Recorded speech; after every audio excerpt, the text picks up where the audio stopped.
This is not just the story of a queen. It is the story of deliverance that does not arrive with trumpets at first. It is the story of power hiding behind ordinary days and courage growing in silence. It is the story of a young woman carried by exile, shaped by loss, and positioned inside a palace that did not know her God. Her name was Esther, and her rescue began long before she ever wore a crown. It began with an empire that looked untouchable. It began with a people who had learned what it feels like to live as strangers in someone else's land.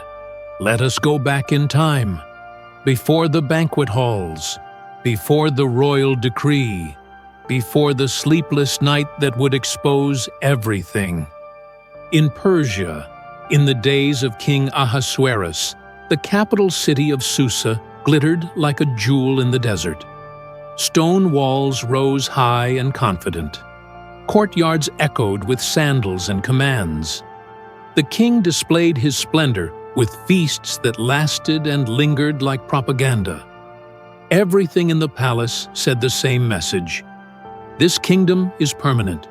This throne is final. But Scripture loves to begin where human pride feels safest, because that is where hidden reversals are most shocking. Inside that world, the king's first crisis was not a war outside his borders. It was a refusal inside his own house. Queen Vashti refused the king's command, and her defiance became a political problem in a room full of men who feared losing control. And in the logic of empires, control must be restored quickly. So Vashti was removed, and a search began for a new queen. The palace called it beauty, but the deeper story was vacancy. A throne room can be full of gold and still be missing the one person God intends to place there. In the same city, away from the marble and the perfume, lived a Jewish man named Mordecai. He was not powerful. He was not wealthy. He was simply present, and he was raising his cousin, a young woman named Hadassah, also called Esther. Her parents were gone, and grief had already introduced her to the fact that life can change without asking permission. She carried two identities in one body. Hadassah was her Hebrew name, rooted in a people with covenant memory. Esther was the name she would use in a foreign empire, a name that could pass unnoticed in Persian streets. And that is the first hidden tension of her life. To survive, she had learned how to be quiet. To endure, she had learned how to blend. Because exile teaches you a kind of wisdom that feels like shrinking. Then the king's officials came. And the search for a queen did not ask for consent the way modern ears wish it did. Esther was taken into the royal system, carried into gates that did not care about her story. She entered a house where everything had a schedule, a hierarchy, and a price. And Mordecai, watching from the outside, gave her a strange instruction. Do not reveal your people. Do not reveal your identity. Some call that fear. Others call it strategy. But in the book of Esther, even silence can become a doorway for providence. Esther moved through the palace like a shadow, learning how to breathe. She listened more than she spoke. She watched what pleased the officials. She learned how the court worked. And in time, out of all the women gathered, the king set his attention on her. Esther found favor, and she was made queen in Vashti's place. A Jewish orphan became the most visible woman in the empire. But the visibility came with a secret. And secrets always create pressure. Because the palace does not love mystery. It loves control. Meanwhile, Mordecai stayed near the gate.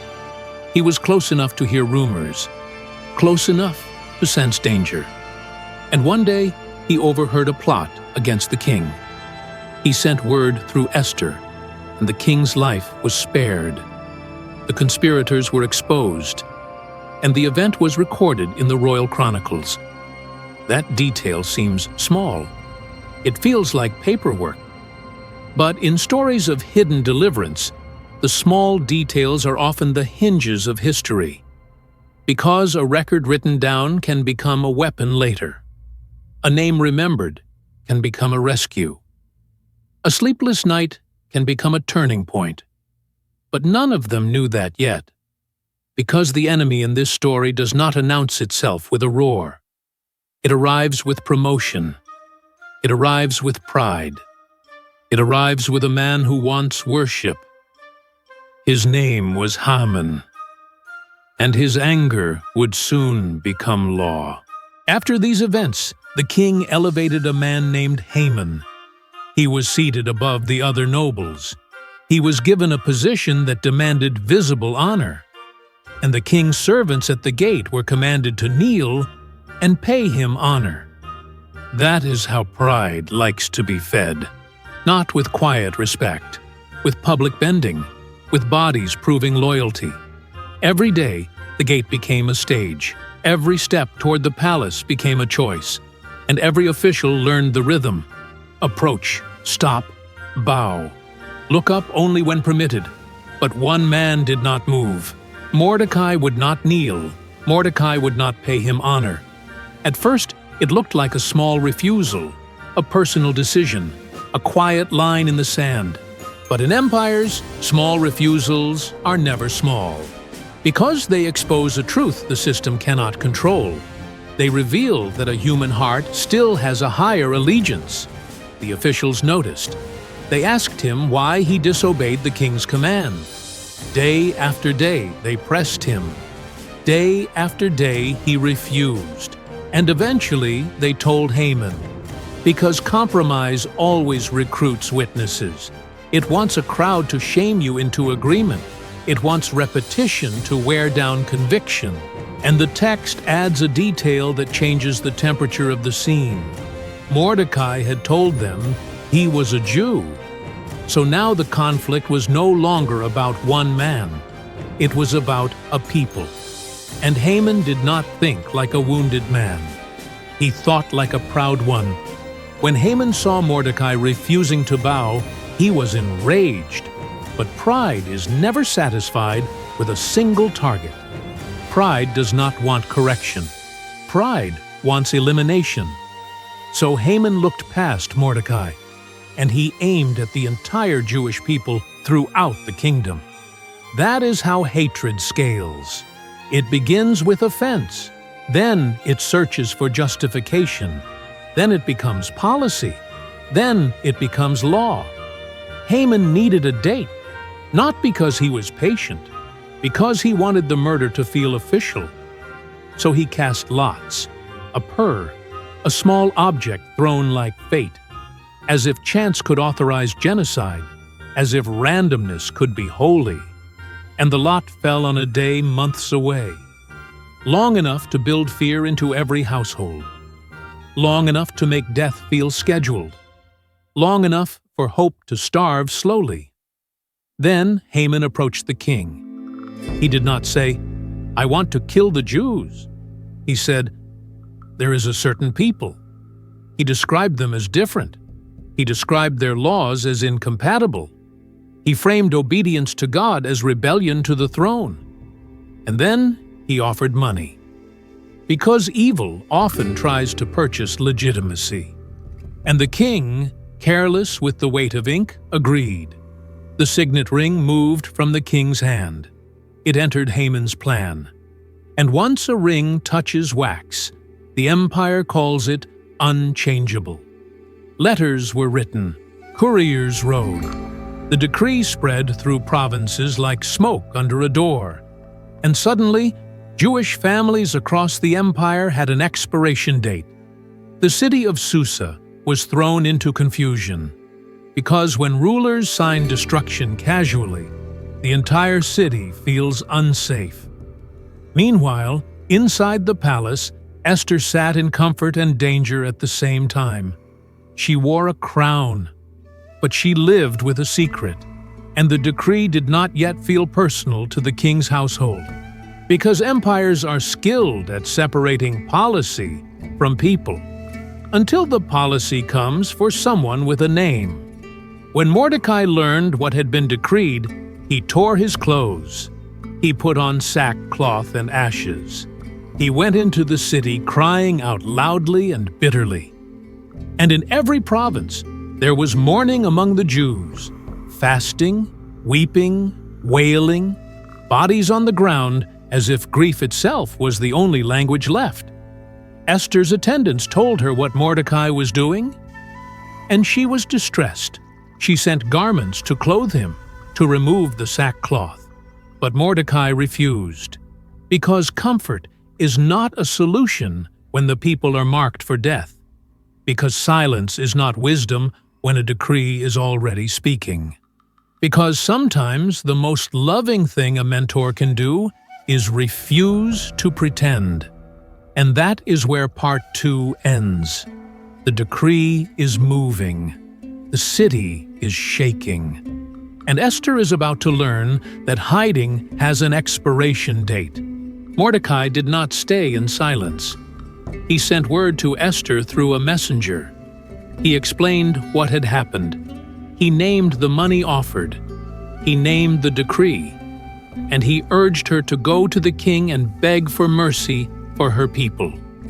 Esther received the message like a weight in her chest, because for years silence had kept her safe, and now silence was about to kill everyone she came from. So she replied with the logic of the palace. All the royal officials and the people of the provinces know the law. If any man or woman approaches the king in the inner court without being summoned, there is one law: death, unless the king extends the golden scepter and spares their life. And then she added the detail that sounded like rejection. She had not been summoned to see the king for 30 days. 30 days is a long time when you live by someone else's attention. 30 days is enough time for fear to start interpreting silence as abandonment. 30 days is enough time to wonder if the crown on your head is actually protection or just decoration. The message went back to Mordecai, and Mordecai answered with words that have echoed through centuries. Do not think that because you are in the king's house, you alone will escape. For if you remain silent at this time, relief and deliverance for the Jews will arise from another place. But you and your father's family will perish. And who knows but that you have come to your royal position for such a time as this? That sentence did not flatter Esther. It confronted her. It broke the illusion that safety can be purchased by proximity to power. It reminded her that calling is not proven by comfort. Calling is proven by cost. And in that moment, Esther faced the hidden question underneath every deliverance story. Will you risk your life for people who cannot protect you back? Esther did not answer immediately, because courage is not loud at first. Courage often begins as trembling agreement in the soul. Then she sent a new message to Mordecai. Go, gather together all the Jews who are in Susa. Fast for me. Do not eat or drink for 3 days, night or day. I and my attendants will fast as you do. And then she said the sentence that turns fear into faith. I will go to the king, even though it is against the law. And if I perish, I perish. That is not resignation. That is surrender to a higher king. Because when a person accepts that obedience can cost everything, the enemy loses his strongest weapon: the fear of loss. Across the city, fasting began. Houses went quiet. Tables stayed empty. Mouths prayed without announcing themselves.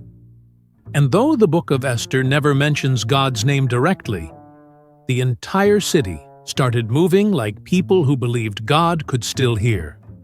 Inside the palace, Esther's world also changed. Servants who usually focused on beauty now watched her choose hunger.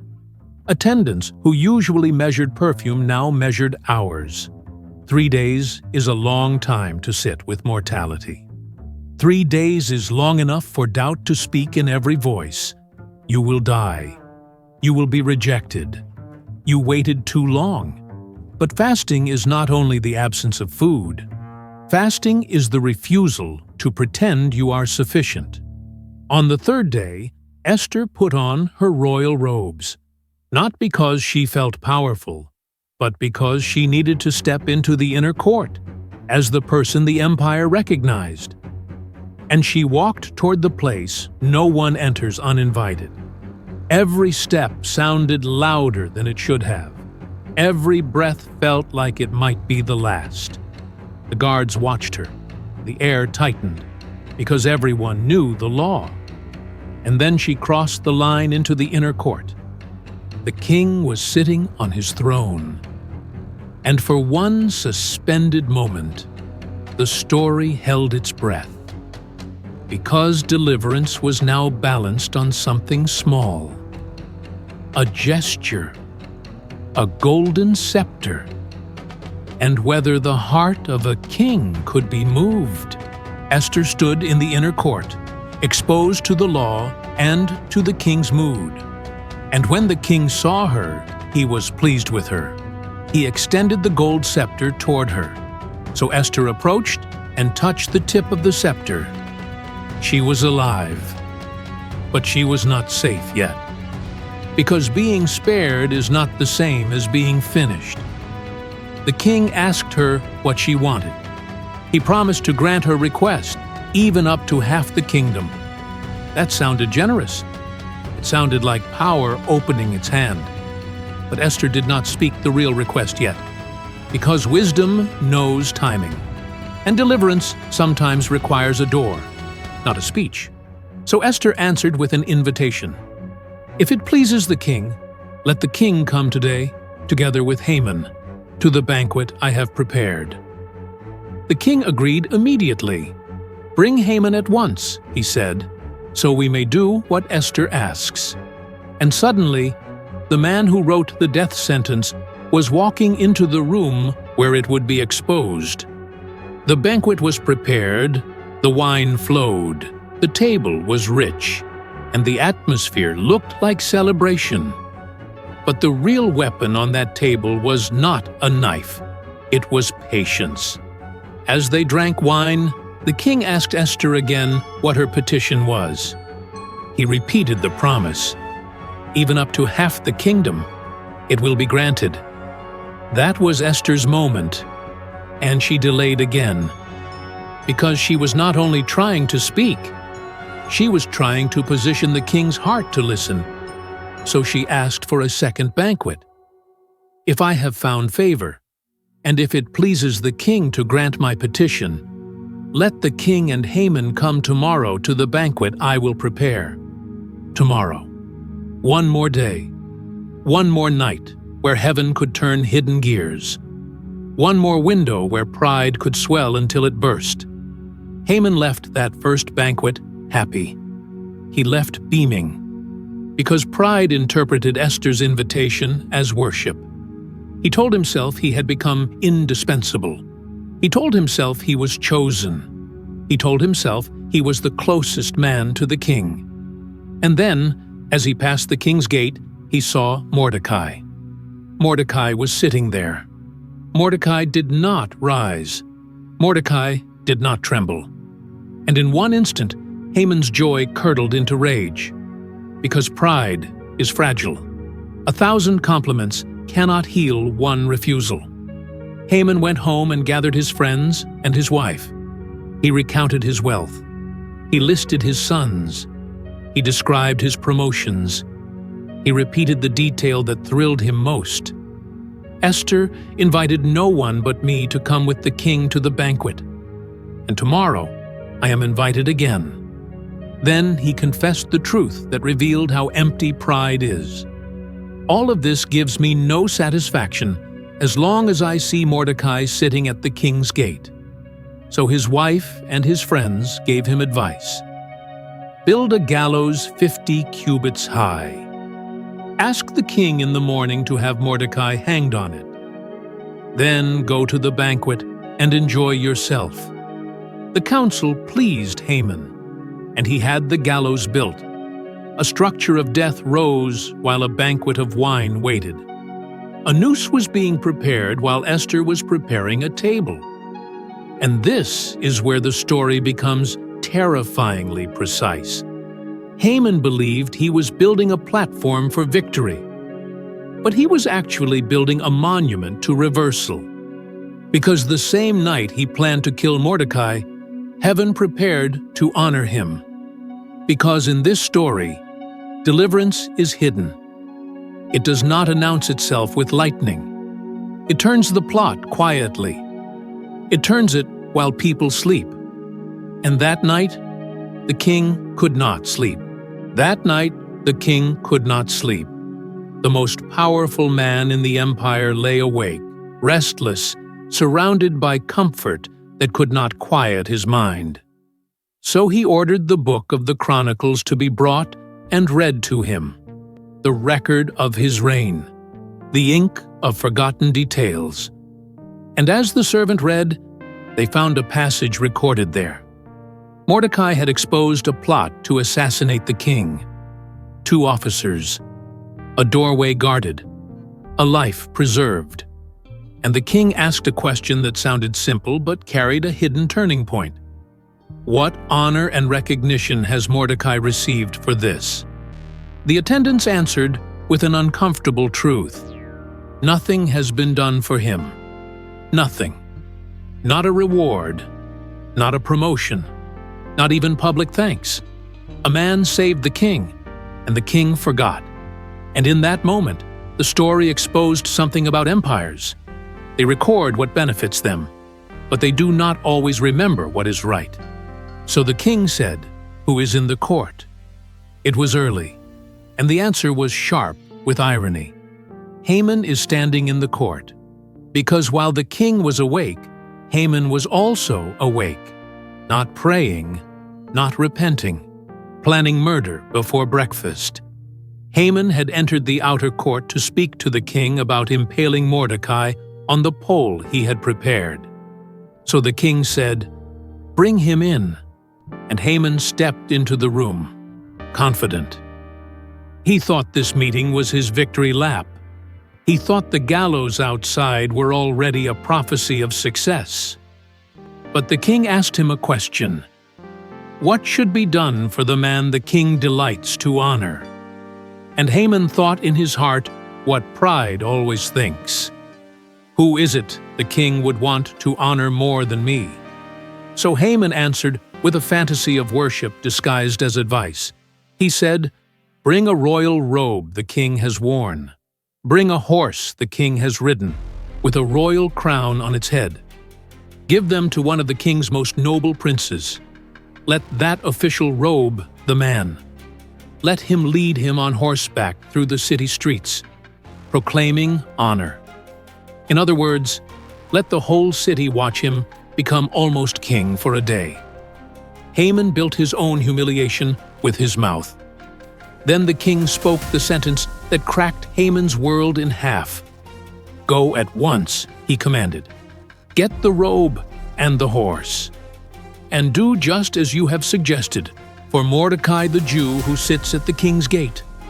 Do not neglect anything you have recommended. Mordecai the Jew, the name Haman wanted erased, the identity Haman wanted destroyed. The man Haman had built a gallows to kill, now must be honored, and the one who must honor him is Haman himself." So Haman took the robe and the horse. He robed Mordecai. He led him on horseback through the city streets. And he proclaimed before him, "This is what is done for the man the king delights to honor." The city watched. The gate that had been a stage of humiliation became a stage of reversal. Because God does not need to shout to overthrow pride. God can use insomnia. God can use a forgotten record. God can use the enemy's own mouth. Afterward, Mordecai returned to the king's gate. He did not chase applause. He did not demand more. But Haman rushed home, mourning, with his head covered. The man who wanted worship now wore shame like a cloak.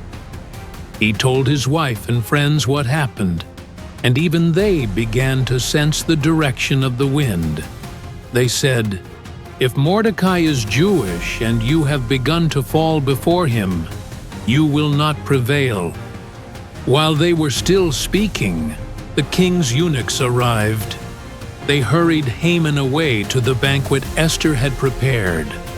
And Haman walked toward the table thinking he was still important. But the story was now past the point of return, because Esther was about to speak her real request, and the king was about to learn what his ring had authorized. So the king and Haman came to Queen Esther's banquet. It was the second day of wine, the second invitation. The second time the king asked the same question. "What is your petition? It will be given you. What is your request? Even up to half the kingdom, it will be granted." Esther did not answer with poetry. She answered with vulnerability. "If I have found favor with you, your majesty, and if it pleases you, grant me my life. This is my petition, and spare my people. This is my request." In that moment, the crown became a confession. The queen revealed that her life was tied to the condemned. Then Esther spoke the sentence that pulled the curtain back on the empire's decree. "For I and my people have been sold to be destroyed, killed, and annihilated. If we had merely been sold as slaves, I would have kept quiet. But no such distress would justify disturbing the king." She was not only pleading, she was exposing what the king had signed without understanding. Because the most dangerous decrees are the ones rulers approve while distracted. The king's face changed. The room tightened. He demanded a name. Who is he? Where is he? The man who has dared to do such a thing. And Esther pointed to the one sitting close enough to taste the wine. An adversary and enemy. This vile Haman. Then Haman was terrified before the king and queen, because, in one sentence, his mask fell. He was no longer the king's trusted advisor. He was the man who had plotted the death of the king's wife. The king stood up in rage. He left his wine and went out into the palace garden. He needed air. He needed distance. Because he was beginning to see that his own ring had become a weapon against his own house. Inside the banquet room, Haman stayed behind. He saw that the king had already decided his fate. So he begged Queen Esther for his life.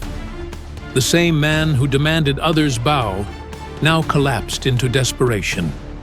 Because fear always returns to the one who worships power. Esther did not need to raise her voice. The truth had already done the cutting. Then the king returned from the garden. He came back into the room with wrath still on his breath, and he saw Haman fallen on the couch where Esther was. It looked like violence. It looked like audacity.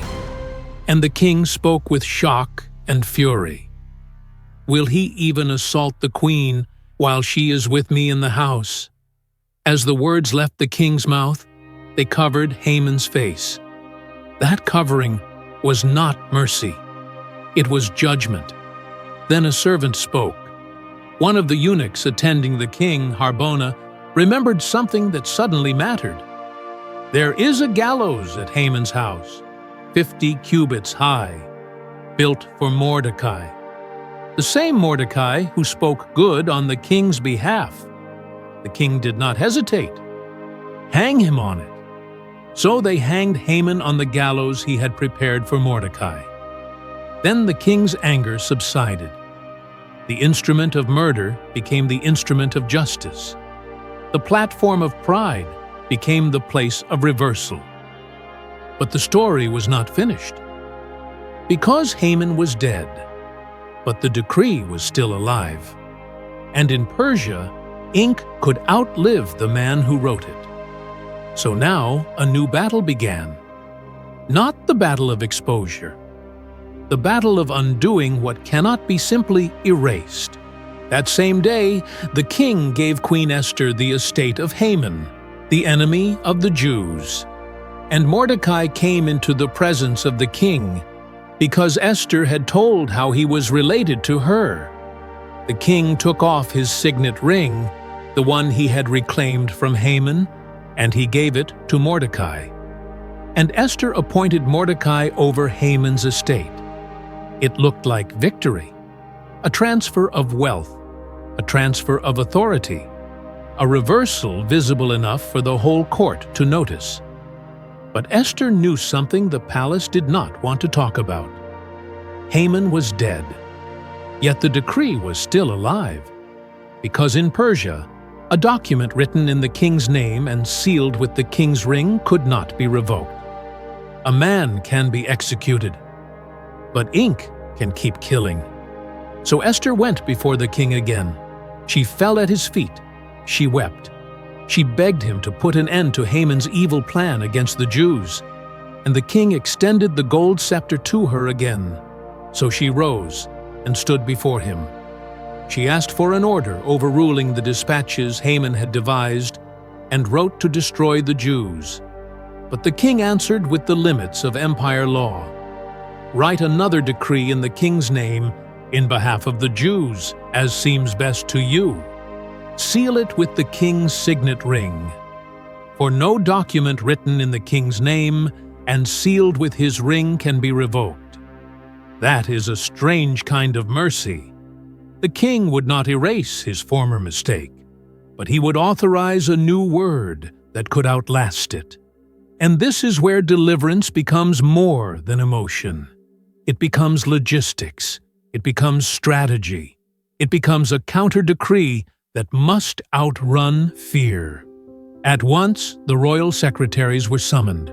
On the 23rd day of the 3rd month, the month of Sivan, they wrote out all Mordecai's orders to the Jews, to the satraps, governors, and nobles, across 127 provinces stretching from India to Kush.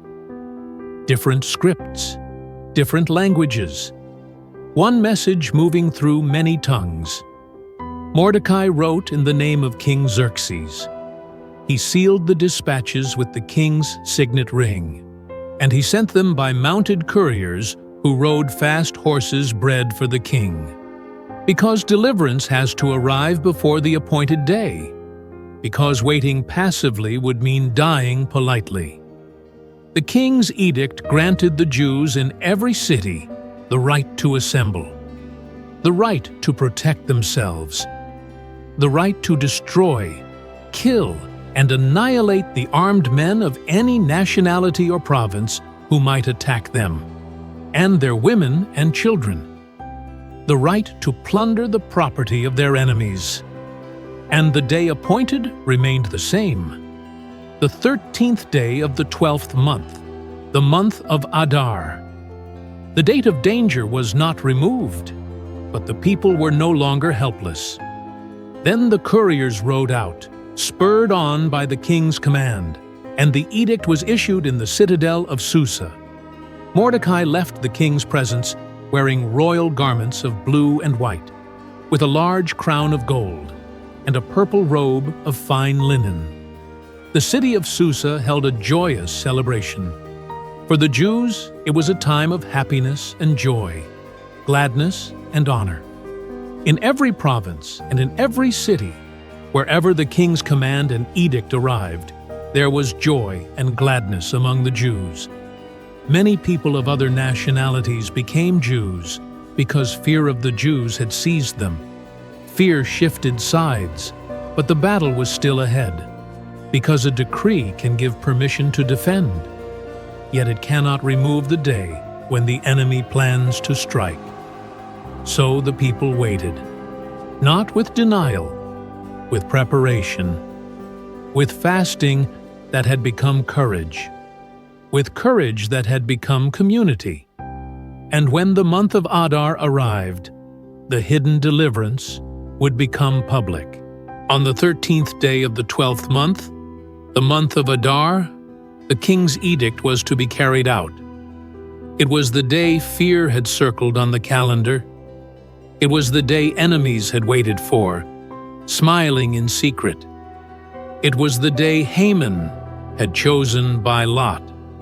But Scripture says something that sounds simple and yet shakes the whole story. On that day, the enemies of the Jews had hoped to overpower them. But now the tables were turned. The Jews got the upper hand over those who hated them. They assembled in their cities throughout the provinces. They gathered to protect themselves. And no one could stand against them, because the people of other nationalities were afraid of them. Even officials helped them, because fear of Mordecai had seized them. Mordecai was prominent in the palace. His reputation spread, and he became more and more powerful. Power had changed hands, not through a revolution, through a reversal. The Jews struck down their enemies with the sword, killing and destroying them. In the citadel of Susa, they killed and destroyed 500 men. They also killed the 10 sons of Haman. And then Scripture repeats a detail 3 times, as if to guard the reader from misunderstanding. They did not lay their hands on the plunder. They were not fighting to become rich. They were fighting to stay alive. Because deliverance is not an excuse for greed. Deliverance is a testimony that life is still worth protecting. Across the provinces, the remainder of the Jews assembled to protect themselves. They gained relief from their enemies. They killed 75,000, but again, they did not lay hands on the plunder. Then came something holy that always follows rescue. They rested, they feasted, they turned mourning into celebration. Because when sorrow is turned into joy, memory becomes worship. Mordecai recorded these events. He sent letters to all the Jews throughout the provinces of the king, near and far, to establish an annual remembrance, to celebrate the 14th and 15th days of Adar, as the time when the Jews got relief from their enemies, as the month when their sorrow was turned into joy, and their mourning into a day of celebration. They were told to observe the days with feasting and joy, with giving food to one another, with gifts to the poor, and the name of the feast carried the signature of the enemy's failure. It was called Purim, because Haman had cast the pur, the lot, for their ruin, and the lot became a memorial that chance is not Lord. And then the chapter closes with a quiet line that reveals the fruit of faithful courage. Mordecai the Jew was second in rank to King Xerxes. He was great among the Jews. He sought the good of his people. He spoke up for the welfare of all the Jews. Esther does not end with the throne as the main point. It ends with a people still alive. It ends with a memory that refuses to die. It ends with hidden deliverance becoming public history. And now the story becomes a mirror. Most people will never stand in a Persian court. Most people will never face an official decree of annihilation. But many will face pressure that tries to erase identity quietly. Pressure that says, stay silent. Pressure that says, blend in. Pressure that says, do not risk your place. And Esther's story leaves one question on the table. What if the position you call survival is actually assignment? What if the door you fear to open is the door God has placed you beside? What if this is your time? Because hidden deliverance often looks like this. A girl who did not choose exile. A cousin who refused to bow. A queen who chose fasting over comfort. A king who could not sleep. a record read at the right hour, a table where the enemy was exposed, and a people who learned that fear can be turned. So, if you are in your own Susa right now, surrounded by power you cannot control, hear this. God can work without thunder. God can move without being named. God can turn lots into laughter. And God can place a crown on an ordinary life, not to decorate you, but to deliver others. If you know someone living under pressure to hide, share this story with them. And if you want more biblical stories told with depth and light behind the shadows, subscribe to Bible Constructs Revealed.